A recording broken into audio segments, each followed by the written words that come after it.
짜잔. 할렐루야.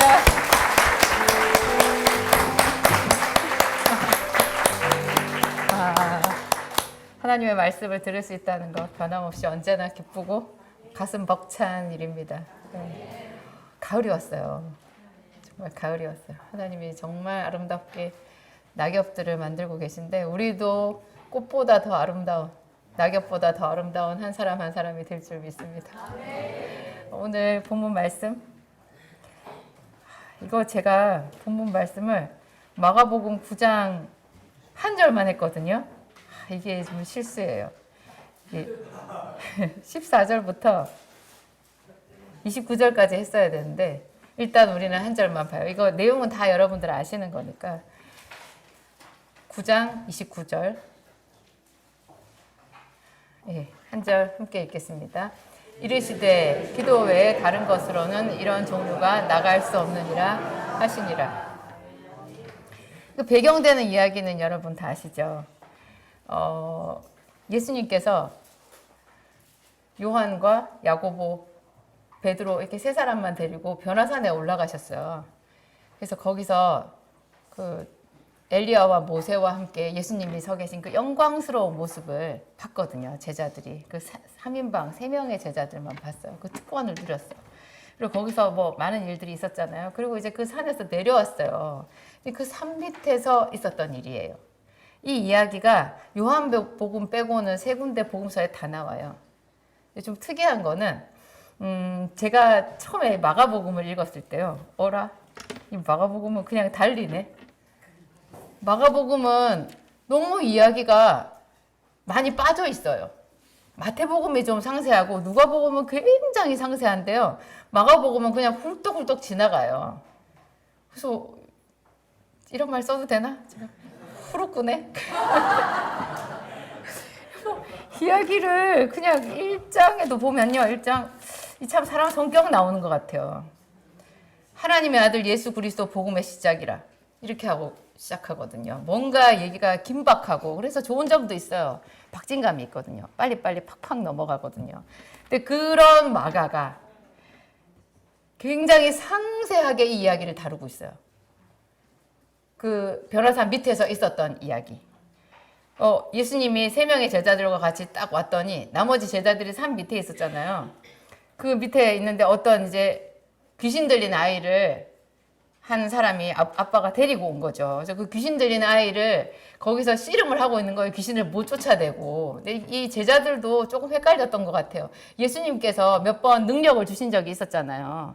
그래서 온 이스라엘과 유대 거기 다 돌아다니면서 왜 복음을 전하게 하시면서 능력을 주셨었잖아요. 그러니까 자기들도 뭔가 할 수 있다고 이렇게 막 생각을 했었던 것 같아요. 그랬는데 안 되잖아요. 그리고 이 끝에 무슨 얘기가 나와요? 왜 우리는 귀신을 못 쫓아냈냐? 그랬더니 저 말씀을 하셨거든요. 기도 외에는 이런 유가 나가지 아니한다. 이 말씀을 해주셨는데 마가복음이 전체가 16장까지밖에 안 돼요. 잠깐 성경 공부를 해볼까요? 마태복음 몇 장까지 있어요? 28장. 마가복음 16장. 그러면 누가복음은요? 24장. 요한복음은요? 마가복음이 제일 짧아요. 많이 짧아요. 전체 그 20몇 장 되는 거 안에서 이게 16장으로 딱 줄여들으면 이게 얼마나 짧은 거겠어요. 그런데 마가는 이 이야기를 상세하게 전하고 있어요. 그래서 제가 오늘 본문 말씀을 마태복음, 누가복음 안 하고 마가복음을 한 거예요. 마태복음에도 이 부분에 있어서 마가복음에서 말하고 있지 않은 거를 얘기하고 있는 것도 있어요. 그렇지만 하여튼 마가가 우리에게 전하고 싶었던 거 기도의 능력인 거죠. 그래서 제가 오늘 제목이 뭐예요? 하나님 나라의 능력이에요. 하나님 나라의 능력. 고린도전서에 조금 뜨끔한 말씀이 있거든요. 고린도전서 4장 19절 20절 함께 읽겠습니다. 주께서 허락하시면 내가 너희에게 속히 나아가서 교만한 자들의 말이 아니라 오직 그 능력을 알아보겠으니 하나님 나라는 말에 있지 아니하고 오직 능력에 있습니다. 저는 이 말씀이 많이 걸렸어요. 제 마음에. 하나님 나라는 말에 있지 않고 능력에 있다는 거예요. 그런데 저도 능력이 없고 제가 섬기는 교회도 이 땅의 교회도 능력이 없는 거예요. 하나님 나라가 없는 거잖아요. 그러면 하나님 나라는 말에 있지 않대요. 능력에 있대요. 여러분에게는 어떤 능력이 있으세요? 능력이 어떤 능력을 말하는 걸까요? 일단 우리 딱 떠오르면 병 고치는 능력, 그죠? 뭐 귀신을 쫓아내는 능력, 기사와 표적을 나타내는 능력 요즘에 없어요. 거의 없어요. 그러면 또 무슨 능력이 있어요? 돈을 버는 능력, 그죠? 여러 사람을 살리는 능력, 기쁨을 주는 능력, 불행한 자를 행복하게 해주는 능력, 인내하는 능력, 이런 것도 다 능력이에요. 능력이 없는 거죠. 하나님 나라는 말에 있지 않대요. 말만 하는 사람을 사도 바울이 그랬어요. 교만한 자들이라고 말했어요. 능력이 없이 말만 하는 자들이 교만한 자들이라는 거예요. 오늘 우리 여기 제가 마가복음 첫 부분부터 못 짚었다고 했는데 혹시 찾으시는 분들은 자기 책에서 찾으시는 분은 좀 보시면 좋아요. 14절이거든요. 이에 그들이 이제 예수님과 그 제자들이 다른 남아있는 제자들에게 산에서 내려와서 보니까 큰 무리가 그들을 둘러쌌어요. 사람들이 막 모여서 웅성웅성 하는 거예요. 근데 거기에 서기관들이 있어요. 서기관들은 뭐 하는 사람들이에요? 선생들이거든요. 말씀 가르치는 선생들인데 여기서는 예수님이 이 서기관들을 물론 다른 부분에서도 그렇지만 여기서 특히 싫어해요. 느낌상. 여기서 서기관들이 그들과 더불어 변론을 하고 있는 거예요. 귀신 들린 아이가 있는데 그 아이가 지금 힘든 응급 환자잖아요.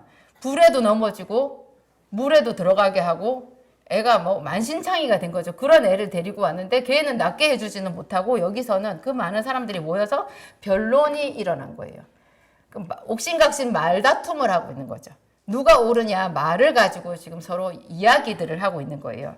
근데 예수님을 보고 온 무리가 굉장히 놀라고 반갑죠. 이제 선생님이 온 거예요. 이런 모든 끝도 없는 변론을 종지부를 딱 찍어줄 정말 제대로 된 선생님이 산에서 내려오신 거죠. 그러니까 반가워서 매우 놀라면서 달려와 문안했어요. 그러니까 예수님께서 16절에 보면 너희가 무엇을 그들과 변론하느냐. 무엇을 변론하는지 몰라서 물으셨겠어요?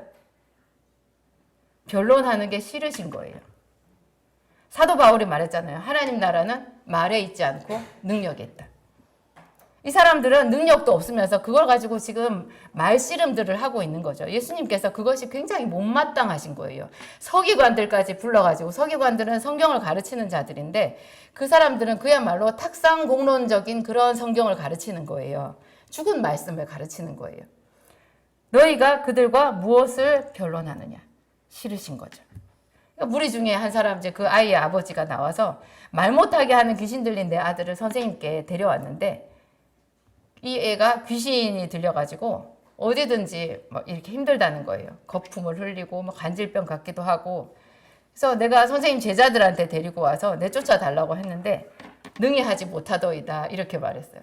말하자면 고자질을 한 거죠.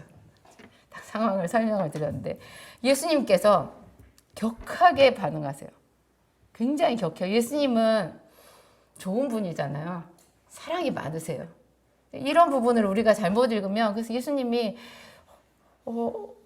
무섭고 차가운 분인가 그렇게 생각할 수 있는데 전혀 그렇지 않고 예수님은 너무너무 사랑이 많으신 분, 제자들이 예수님을 다 버리고 도망하고 예수님 혼자 처절하게 십자가에서 죽으시고 그리고 난 뒤에 부활하신 다음에 제자들에게 왔을 때도 얼마나 따뜻하게 말씀해 주시는 분이잖아요. 너희에게 평강이 있을지어다. 평안하냐? 이렇게 얘기하신 분이거든요. 그런데 예수님이 여기서는 강렬하게 말씀하시는 거예요. 믿음이 없는 세대요. 마가복음은 조금 약하게 돼 있어요. 믿음이 없는 세대요. 마태복음에는요. 믿음이 없고 패역한 세대요. 아멘이에요. 추워. 믿음이 없고 패역한 세대요. 그러면서 그 다음에 한탄을 하시는 거예요. 내가 얼마나 너희와 함께 있으며 얼마나 너희에게 오래 참으리요. 능력이 없는 것이요. 하나님 앞에서 책망 들을 일이에요. 그러면 우리는 또 생각에 그래요. 아니 하나님이 능력을 주시면 되지. 능력은 하나님께 있잖아요. 안 주셔놓고 왜 우리한테 능력이 없다라고 얘기를 하시면 우리는 어디로 가라고. 근데 믿음이 없고 패역한 세대요. 내가 얼마나 너희와 함께 있으며 얼마나 너희에게 참으리요. 요거를 제일 뒤에 우리가 오늘 읽은 말씀 있잖아요. 본문 말씀. 바로 28절 바로 그 앞에 보면은 제자들이 나중에 예수님께 물어보잖아요. 저는 이 질문이 너무너무 요긴한 거예요. 이 질문이 없었으면 제가 어떻게 신앙생활을 할 수 있었을까 그래요. 왜 예수님은 기적을 행하는데 우리는 안 되냐고요. 왜 우리는 못했습니까? 그 질문 정말 중요한 질문인 거예요. 이 질문에 대해서 예수님께서 명쾌하게 답변하시는데 기도 외에 다른 것으로는 이런 종류가 나갈 수 없느니라. 마태복음에 보면요. 너희 믿음이 적은 영혼이라. 너희 믿음이 만약 겨자씨 한 알만큼만 있어도 이 산더러 들리워 바다에 빠지라 하여도 그대로 될 것이요. 이보다 더 큰 것도 될 거라고 그래요. 우리 그 말씀 들을 때마다 좀 힘들죠. 산이 정말 바다에 빠질까? 예수님은 좀 과장이 심하시네. 그런 생각도 들죠. 예수님은 과장을 하시는 분이 아니라 우리가 예수님을 알면 알수록 예수님은 약간 사실을 축소해서 말씀하시는 경향이 있어요. 우리 기준에서. 우리는 항상 어디서든지 나도 그렇고 주변도 그렇고 다 과장에 능하잖아요. 자연스럽게 과장을 해요. 그런 기준에서 보면 예수님 말씀은 많이 좀 시시하죠. 그게 시시한 게 아니라 우리가 너무 우리 귀가 커져 있어가지고 어지간히 말하는 것은 시시하게 들리는 거죠. 그 예수님이 그런 예수님이 말씀하신 거예요. 이 산더러 들리워 바다에 빠지라 하여도 그대로 될 것이라고 얘기하셨죠. 너희 믿음이 크면 그렇게 된다? 아니요. 겨자씨 한 알만큼만 되면 그렇게 된다는 거예요. 그러면 이런 말씀을 이제 다시 연결해서 봤을 때 여기는 기도 외에 다른 것으로는 이런 종류가 나갈 수 없다. 마가는 이렇게 전하고 있고 마태복음에는 믿음이 적은 영혼이라 이렇게 되어 있어요. 이 두 말을 합쳐서 해석을 해보면요. 기도를 적게 하는 자가 능력이 없는 거예요. 그러니까 능력이라는 것은 기도의 양과 기도의 질과 비례하는 거죠. 그러니까 책망을 받는 게 맞는 거예요. 그러니까 믿음이 없는 세대요. 이 말은 기도하지 않는 세대요. 이 말이에요. 기도하지 않는 자, 능력 없는 자. 놀랍죠. 기도를 해야 하나님께서 능력을 주실 수 있는 거예요. 하나님은 기도하는 자에게 능력을 주시는 거예요. 기도하지 않는 자에게는 능력 주시지 않는 거예요.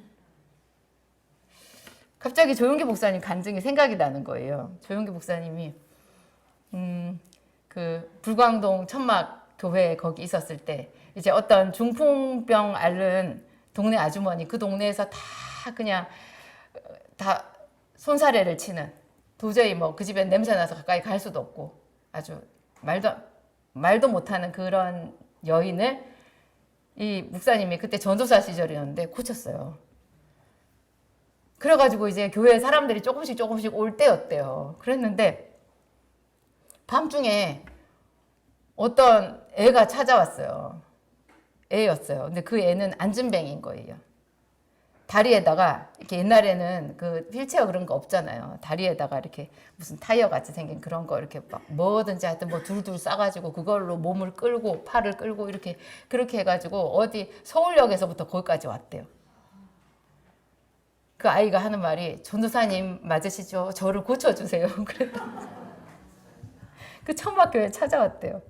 여러분 우리의 믿음은요 현실성이 없을 때 굉장히 커요.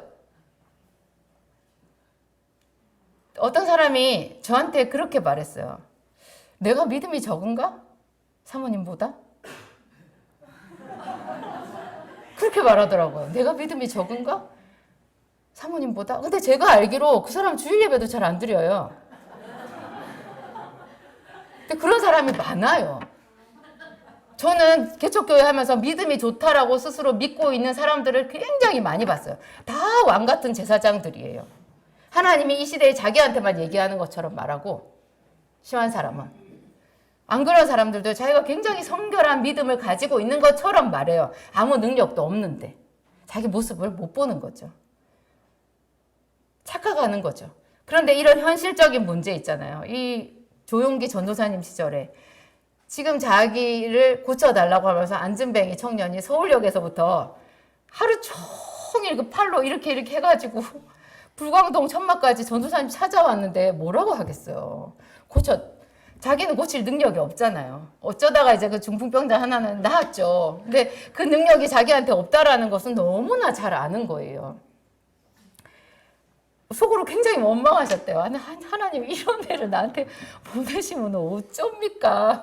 하나님 너무하십니다. 그랬대요. 좀 그래도 쓸만한 사람을 보내주셔야지 이런 사람 보내면 어떡하냐고.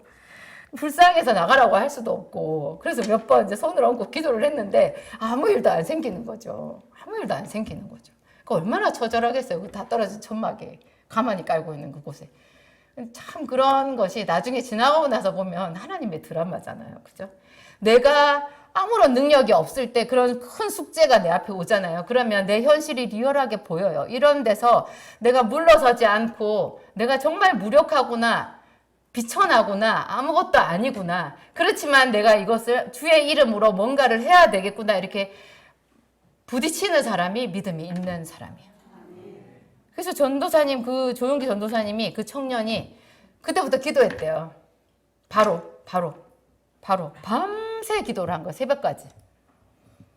그분은 그런 거를 참 잘하시는 것 같아요. 물러서지 않고 피하지 않는 거죠. 회피하지 않는 거죠.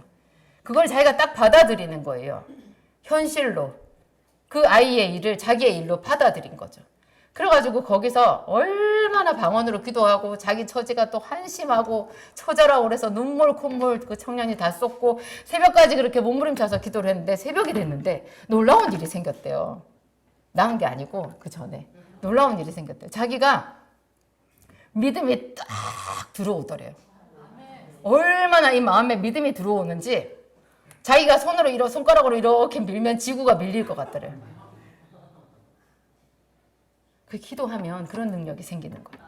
예수님은 그렇게 기도하기로 마음을 먹은 사람들, 그런 그 기도를 통해서 능력 주시는 하나님을 믿는 그런 사람들을 찾으시는 거예요. 제가 오해는 없이 들으세요. 제가 스트레칭을 잘 하거든요.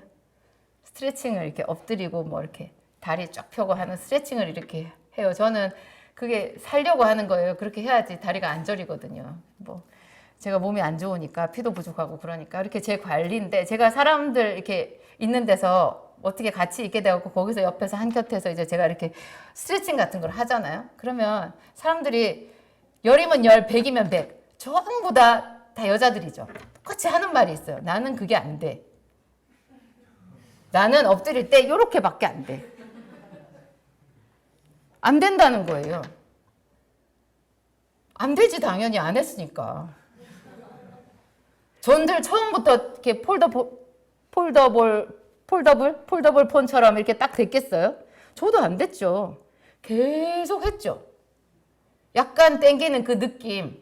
그렇지만 계속 하잖아요. 계속 하니까 어떤 순간에 몸이 탁 접어지는 거죠. 안 하면 본래 못 해요. 플랭크 엎드려서 이렇게 복근 만드는 플랭크 있잖아요. 제가 수술하고 항암하고 나서 플랭크를 몇 초를 했을까요? 이게?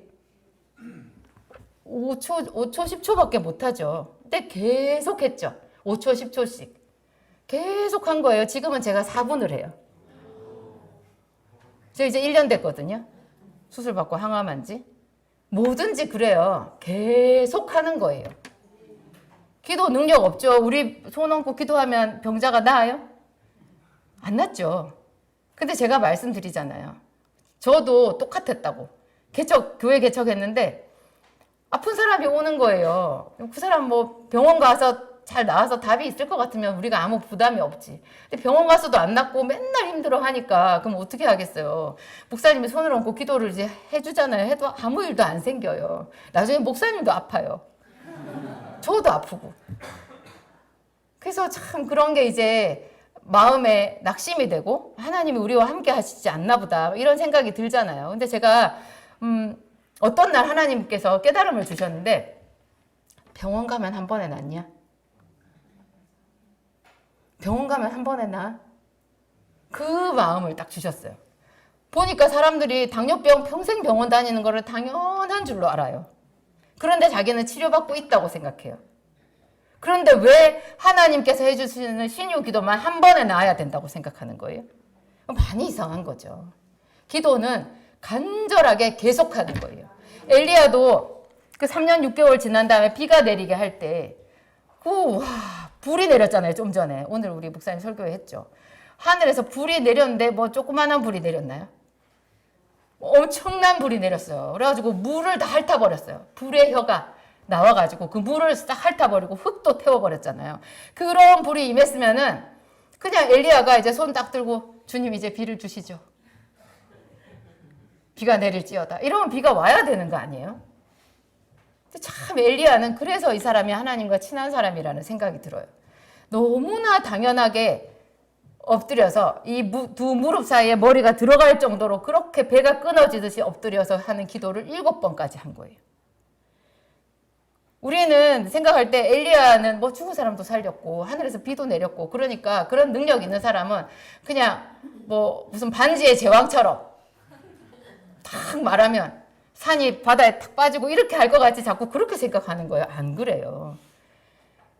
정말 힘들게 기도하는 거예요. 엘리야가 그 사렙다 과부의 죽은 아들을 살릴 때 어떻게 했어요? 그 아들을 안고 자기 다락방에 올라갔어요. 이제 올라갈 때 이제 뭐 올라가서 눕히기만 하면 내가 부르면 하나님 바로 고쳐주실 것이고 살 것이야. 이런 즐거운 마음으로 올라갔을까요? 그렇지 않죠. 비참하고 참담하죠. 막막하죠. 그런 것이 믿음의 사람인 그 사람과 우리의 차이인 거예요. 우리는 그렇게 막막한 현실을 마주하지를 않아요. 그런 사건을 만들지를 않아요. 그냥 아마 초상치고 끝났을 거예요. 슬픔이 다 뭐 같이 울고 그리고 그 아이 죽은 채로 장례 치르고 그냥 그러고 말았을 거예요. 그런데 엘리야는 그 아이를 안고 자기 침상에 눕혔어요. 여러분 죽은 사람 만져봤어요? 무서워요. 좀 있으면 완전히 얼음처럼 차가워져요. 그리고 딱딱해요. 그 발끝에 손만 딱 잡았는데요. 손을 제가 댔는데 등골이 오싹하더라고요. 그게 죽은 사람이거든요. 그런 죽은 사람을 눕혀놓고 거기다가 자기의 몸을 엎드려요. 그 죽은 아이의 몸에다가 자기 몸을 엎드려서 자기 눈을 그 아이의 눈에 자기 코, 자기 입을 거기다가 맞추는 거예요. 그러면서 기도해요. 그게 죽은, 게다가 옛날에는 뭐 요즘에도 마찬가지지만 옛날에는 그 모세 율법에 나오잖아요. 죽은 사람하고 접촉만 해도 부정해져요. 그렇게 못하거든요. 근데 하나님 앞에 기도하고 어떤 사람을 도와야 된다든지 이런 일을 할 때는 그냥 온몸을 던지는 거예요. 자기를 희생하는 거죠. 그리고 하나님 앞에 그런 마음으로 나가는 거예요. 그게 믿음인 거죠. 그런 게 믿음인 거죠. 그래서 조영기 목사님이 그렇게 기도해서 손을 이렇게 밀면 지구가 밀릴 것 같을 때 그때 그 아이를 일으켰는데 안 일으켜지죠. 그래서요. 그분 정말 대단하시대요. 그 아이의 다리 딱 붙어, 이렇게 완전히 몸이 딱 붙었대요, 다리가. 녹아서 붙어버린 것 같이 붙었는데 그 다리 발을 잡고 확 잡아당겼대요. 그 애가 죽는다고 비명을 지르고 그 다리가 확 꺾어지면서 덜렁덜렁해졌대. 그러니까 그 정말 아무나 흉내내지 못하는 거예요. 그래가지고 아이를 일어나라 하고 확 던지고 자겠다 엎드렸다. 그 엘리야의 마음 아니에요? 진짜 그 죽은 자의 얼굴에 자기 얼굴을 갖다 대는 그 마음. 그랬는데 자기 딱 엎드렸는데 뒤에서 막 환호성 소리가 들리고 굉장하더라는 거예요. 일어나서 보니까 그 아이가 막 뛰고 있더라는 거죠. 그래서 같이 있던 그 사람들이, 자기랑 같이 기도하던 사람들이 박수를 치고 열광을 하고 난리가 난 거죠. 그 믿음의 어떤 통로가 되는 기도는 그렇게 땀 흘려서 하는 기도인 거예요. 기도는 어떤 것보다 강한 노동이에요. 일단 마음을 써야 되잖아요. 그냥 시간, 장소 정해놓고 그 시간, 장소 정해진 자리에 내가 와서 앉는 것도 노동이거든요. 그것도 대단한 희생이에요. 근데 와서 가만히 앉아있다가 가시는 분들 저는 너무 안타까워요. 왜 가만히 앉아있다 가요? 부르짖으세요. 하나님 보좌 앞에 방석 폈잖아요. 제대로 부르짖고 가야죠. 목은 놔뒀다가 뭐 합니까? 목은. 정말 목청껏 소리를 질러야 되는 거예요. 제가 요새는 한 가지 터득을 했는데요. 제가 하도 소리를 지르고 그래가지고 목도 갔고 제가 노래를 부르는 거 굉장히 좋아하는데 노래를 잘 못해요. 그래서 마이크 저 뒤에 가지고 있다가 제가 노래를 잘 못할 때가 있거든요. 머리가 아파요. 진이 다 빠져가지고. 이제 비상이 걸린 거예요. 기도를 할 때 방언으로 큰 소리로 기도를 해야 되는데 목소리를 낼 수가 없는 거죠. 그도 제가 어디서 이렇게 기운이 났는지 지난 여름 수련회 가기 한 달 전부터 요 근래까지 제가 엄청나게 큰 소리로 여기서 기도했어요. 같이 기도하시는 분들 봤을 거예요. 어디서 저런 아직 몸이 안 좋을 텐데 그렇게 했거든요. 근데 계속 그렇게 못 하잖아요. 그래서 주의 이름을 불러야 되는데 이거 큰일 났네. 큰일 났네. 그렇게 했는데 저한테 한 가지 기술이 생겼는데요. 입 다물고 주변에 아무 소리 안 나는데 저만 주여 하고 한 10번, 20번 부를 수 있어요. 마음속으로. 어떤 분이 그 얘기를 했어요. 유튜브에 어떤 분이 자기가 주의 이름을 부르는데 큰 소리로 불렀으면 좋겠는데 자기는 집에서 기도를 한대요. 그 집에서 옆집, 아랫집, 윗집 다 있잖아요. 그러니까 뭐 큰 소리로 주의 이름을 부를 수가 없잖아요. 그래서 집에서는 그냥 1시간 동안 막 속으로 이렇게 기도를 하다가 출근할 때 자기 혼자 차를 끌고 가잖아요. 차 끌고 갈 때 차 안이 참 좋대요. 소리 지르기. 특히 터널을 통과할 때. 지하차도 있잖아요. 지하차도 이렇게 들어갔다가 나오는. 안산에도 저기 중앙동에 지하차도 있죠. 지하차도를 딱 들어갔다가 나올 때 주여 하고 부른다는 거예요.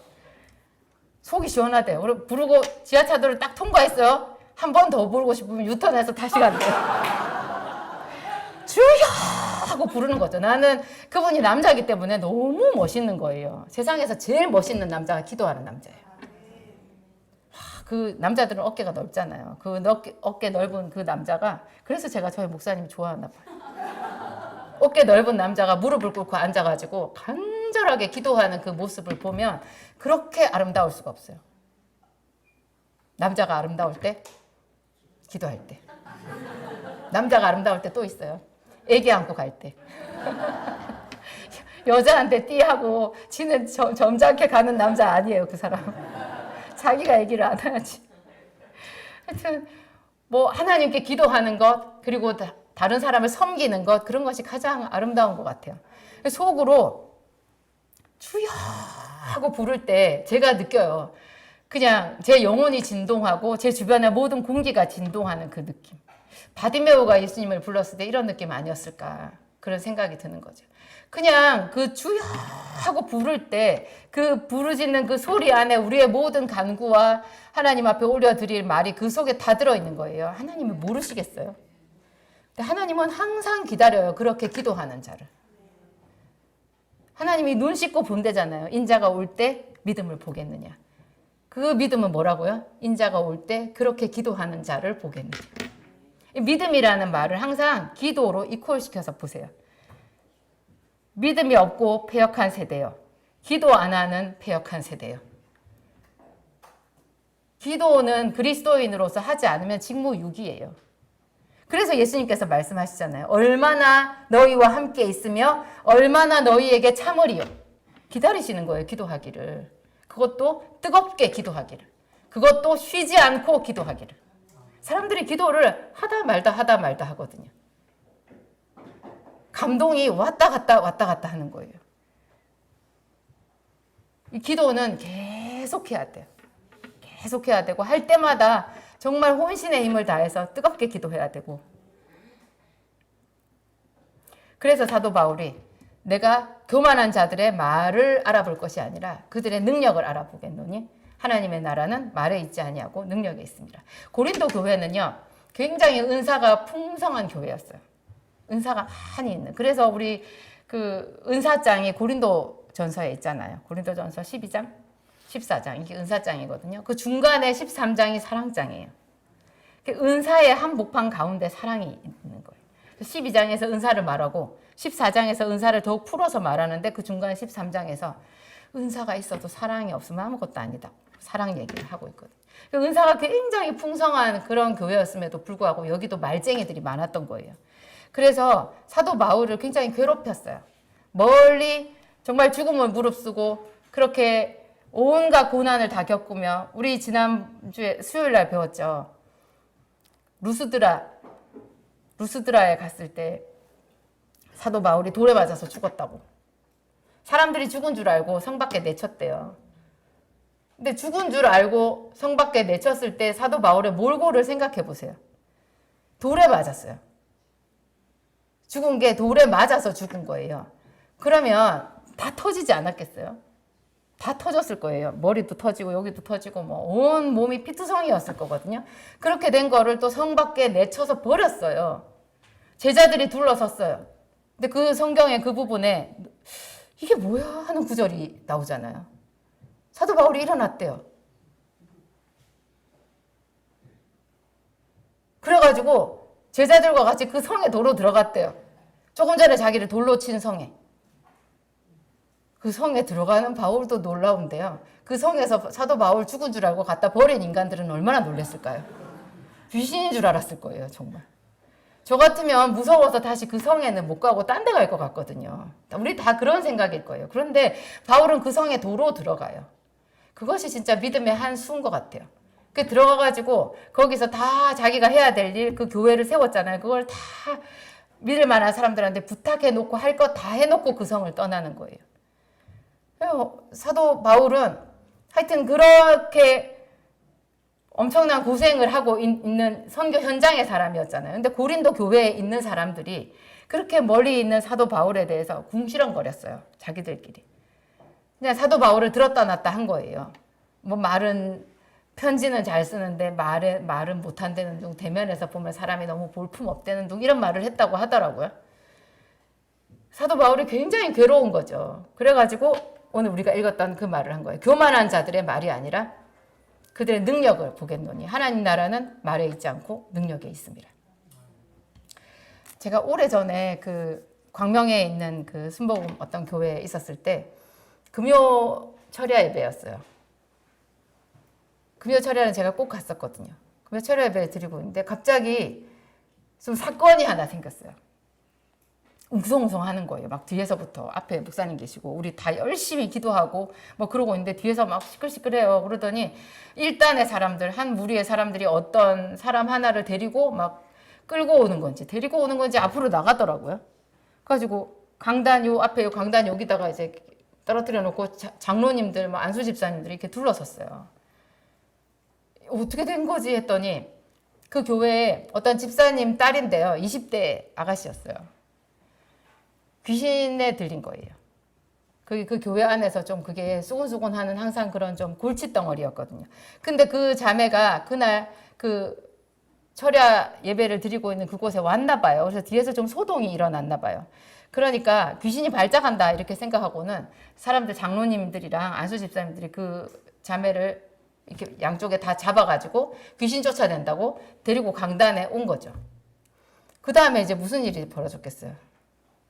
다 뭐 거기서 난리가 난 거죠. 이제 붙잡고 결박해가지고 있고 목사님은 이제 귀신아 떠나가라 하고 막 사람들도 장로님들도 다 떠나가라 하고 그런 일들이 있었거든요. 저는 뭐 어떻게 해야 될지를 모르겠더라고요. 정말 성경에 나오는 근데 저 자매가 진짜 귀신 들렸을까? 그런 생각도 들고 이것이 성령의 능력의 현장인지 그냥 우리들끼리 시끄럽게만 한 현장인지 오늘 이 산 밑에서 예수님께서 서기관들과 변론이 일어난 이 장면하고 좀 비슷하지 않겠어요? 그런 일이 있었어요. 그리고 뭔가 석연치 않게 이렇게 있다가 그냥 그 다음에 일은 생각이 안 나고 그날 예배 끝났거든요. 근데 주중에 이제 제가 약국이 교회에서 가까웠어요. 버스로 한 정거장 정도 가면 되는 곳에 제 약국이 있었는데 제 낮에 약국에 손님 없어갖고 저 혼자 있었거든요. 누가 들어왔는데 그 귀신 들린 아가씨가 온 거예요. 처음에 저는 누군지 몰라봤어요.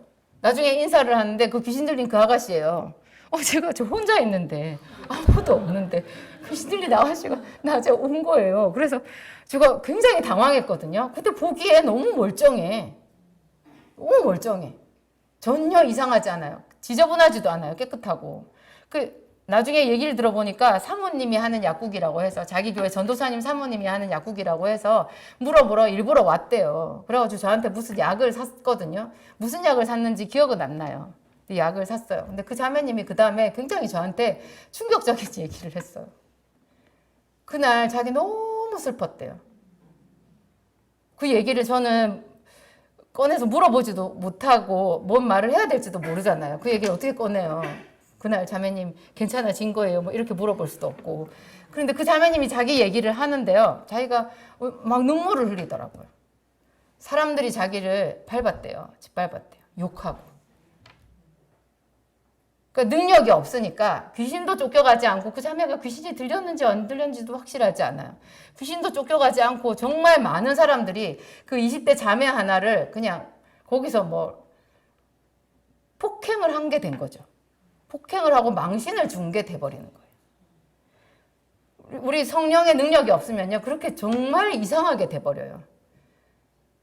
이것은 어디 먼데 있는 일이 아닌 거예요. 우리 자신도요. 우리 자신도 제가 아까 능력이라는 것이 귀신을 쫓아내는 것만 능력이 아니라 그랬죠. 우리 운명을 돌파하는 것도 능력이에요. 견디고 이기는 것도 능력이에요. 무서움을 참는 것도 능력이고요. 억울한 것을 참고 견디는 것도 능력이에요.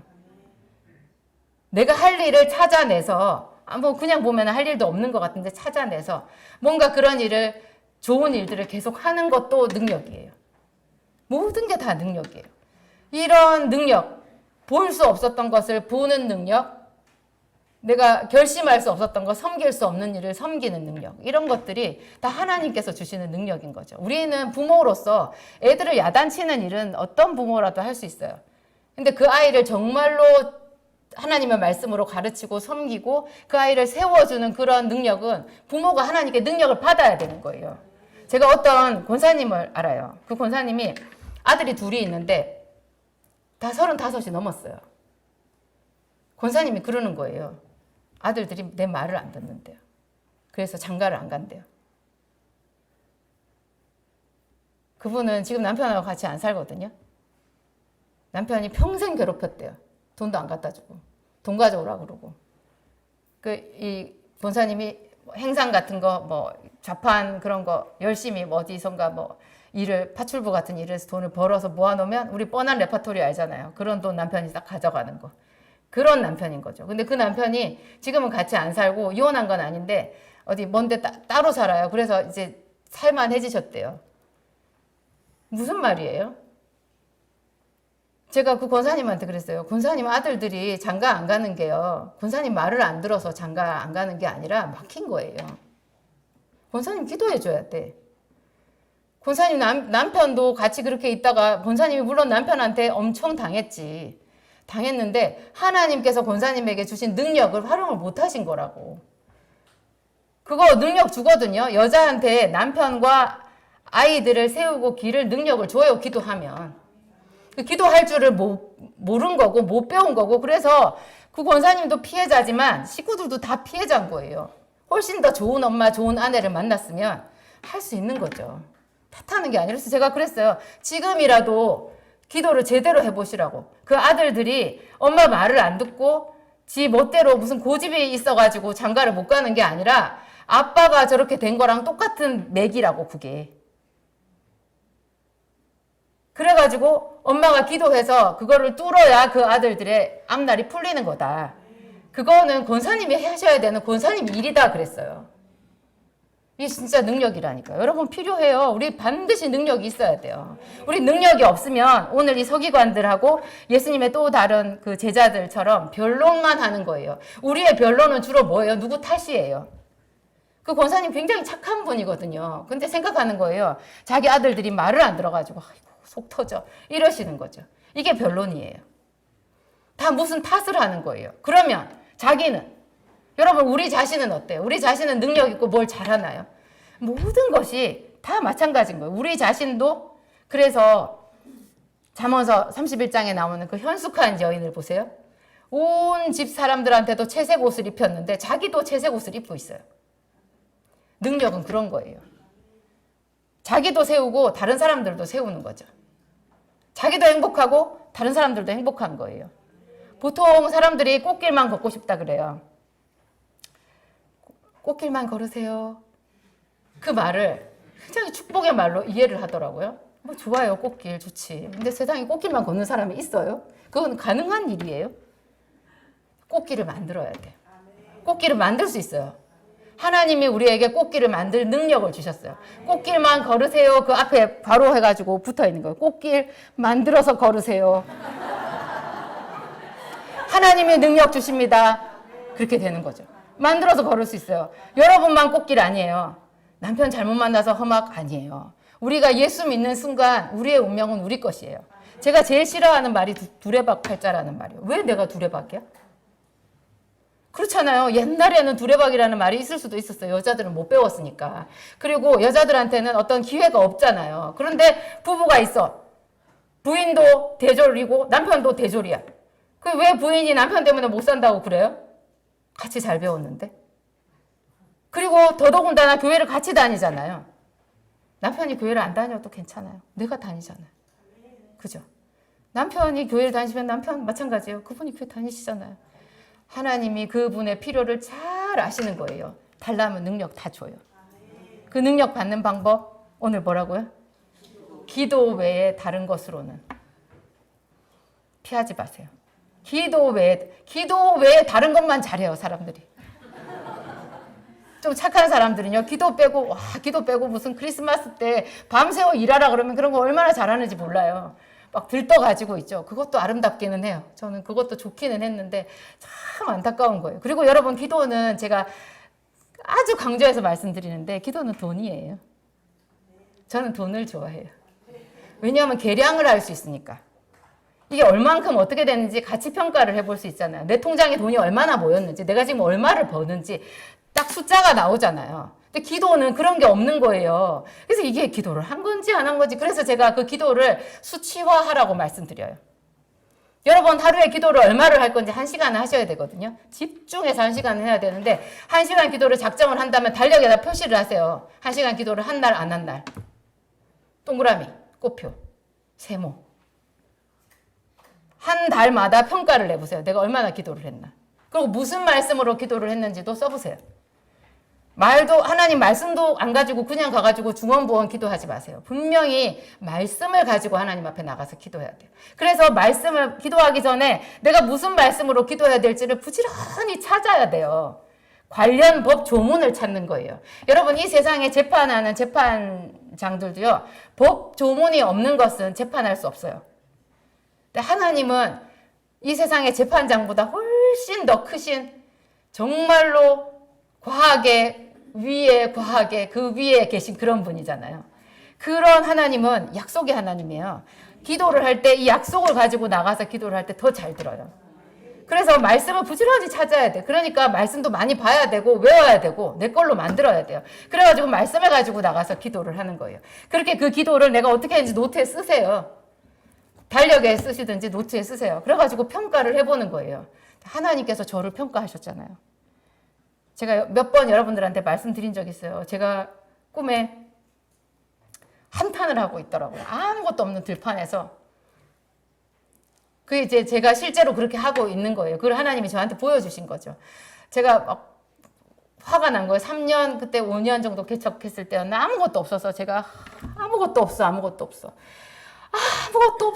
그런 거예요. 근데 꿈에 제가 그렇게 하고 있더라고요. 탄식하면서 아무것도 없어. 아무것도 없다고. 아무것도 왜 없냐고. 기도해도 소용이 없냐고. 그러고 있는 거예요. 근데 갑자기 어디선가 목소리가 들려요. 이 발밑을 봐라.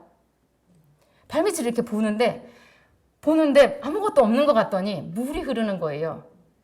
아주 맑은 물이. 이제 제가 흙 위에 서 있다고 생각했는데 모래 위에 서 있더라고요. 굉장히 깨끗한 모래 위에 그 깨끗한 모래에 물이 이렇게 흐르는 거예요. 정말 깨끗한 물이 흘러요. 그 물 밑에 모래알이 움직이는 게 꿈에 보이더라고요. 맑은 물에 모래알이 움직이잖아요. 물이 흐르네? 그랬어요. 그랬더니 목소리가 다시 그래요. 또 봐라. 그래요. 다시 보니까 물이 제 무릎까지 오는 거예요. 언제 물이 이렇게 많아졌지? 또 봐라. 그래요. 다시 보니까 아이고, 이 물이 엄청 깊은 거예요.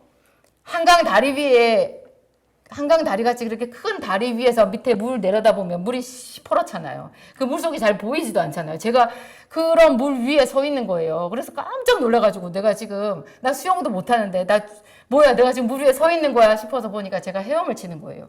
꿈속에 헤엄을 얼마나 잘 치는지 배영도 하고 자유형도 하고 굉장히 자유롭게 이렇게 헤엄을 치고 물가로 딱 나왔어요. 그래가지고 물가로 나와서 그 꿈이니까 그렇겠죠. 옷이 젖어 있지도 않고 제가 걸어간 거예요. 물가를 이렇게 걸어가는데 몇 발짝을 걸어갔는데 동전이 딱 떨어져 있는 거예요.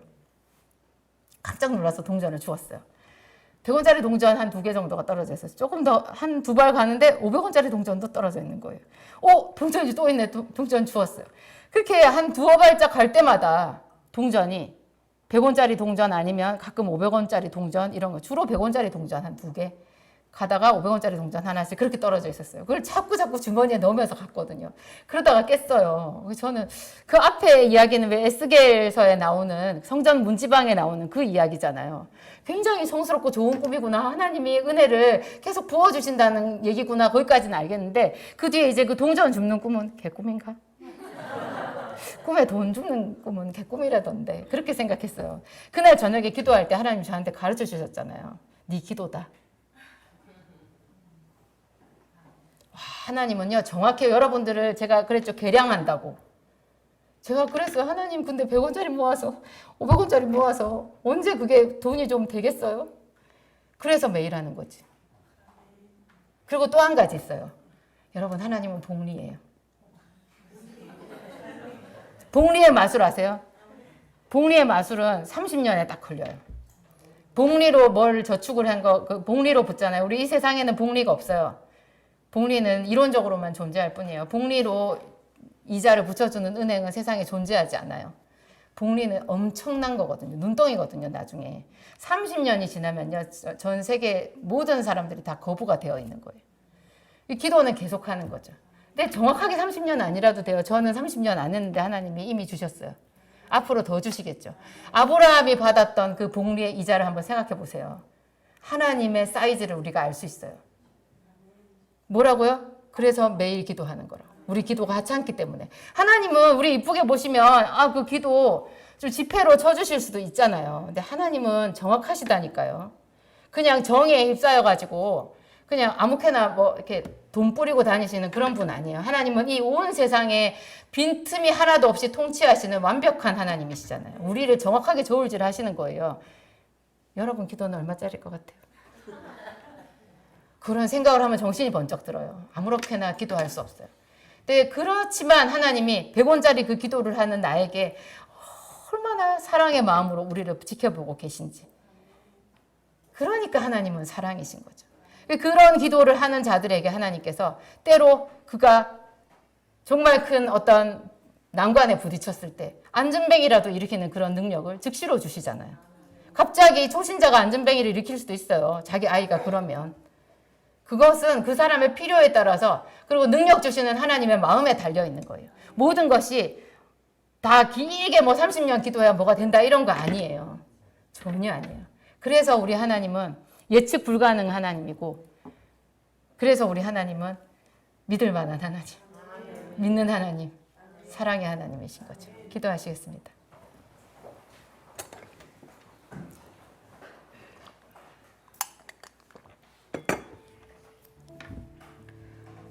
하나님 감사합니다.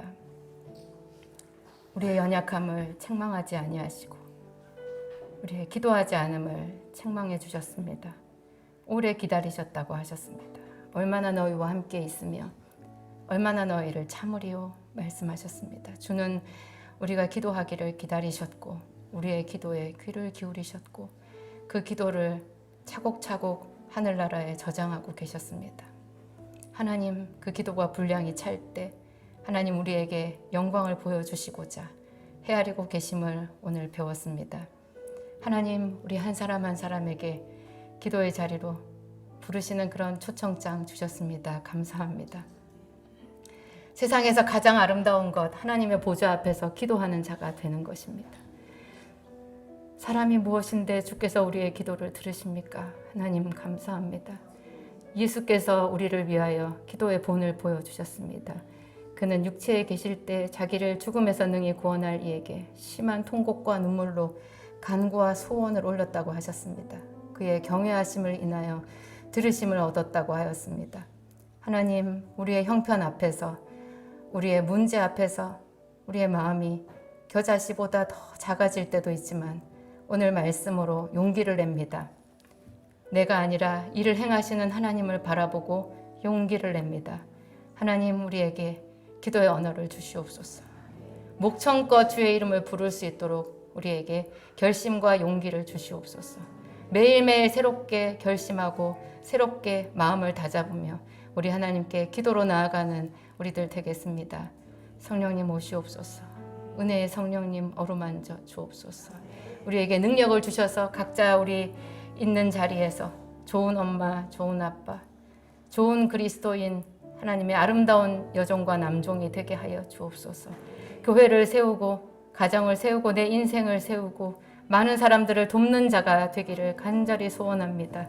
우리가 전에는 내 인생 하나 감당하지 못했지만 이제 앞으로는 가족과 이웃과 교회를 위하여 꾸어주고 나누어 줄 수 있는 그런 분량이 되기를 간절히 소원합니다. 하나님, 오늘 우리에게 능력 주시옵소서. 예수님 이름으로 기도합니다.